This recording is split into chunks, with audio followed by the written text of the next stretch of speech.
I remember that night vividly, as if it happened just yesterday. The chill in the air, the ominous whispers that seemed to echo through the darkness, and the feeling of unease that settled deep within my bones. It was a night that would forever haunt my dreams.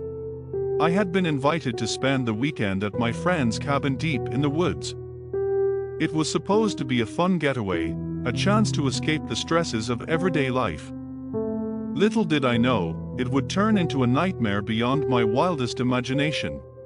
As we arrived at the cabin, nestled amidst the towering trees, a sense of foreboding washed over me. Something about the place seemed off, but I brushed it off as nerves.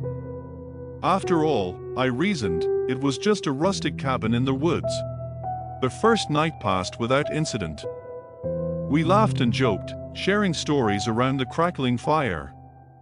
But as the hours ticked by and the darkness outside deepened, a sense of unease settled over us like a suffocating blanket.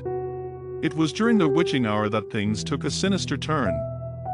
A strange sound, like nails scraping against wood, pierced the silence of the night. We froze, exchanging nervous glances as the sound grew louder, closer.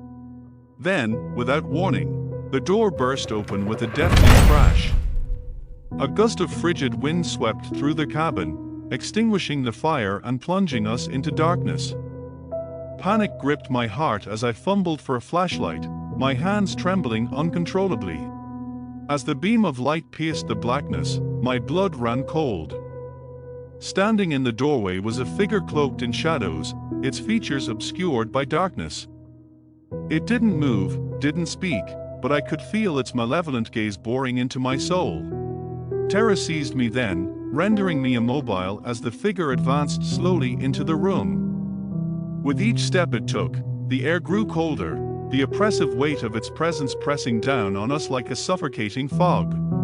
I wanted to scream, to run, but fear held me captive in its icy grip. And then, just as suddenly as it had appeared, the figure vanished into thin air, leaving behind only a lingering sense of dread.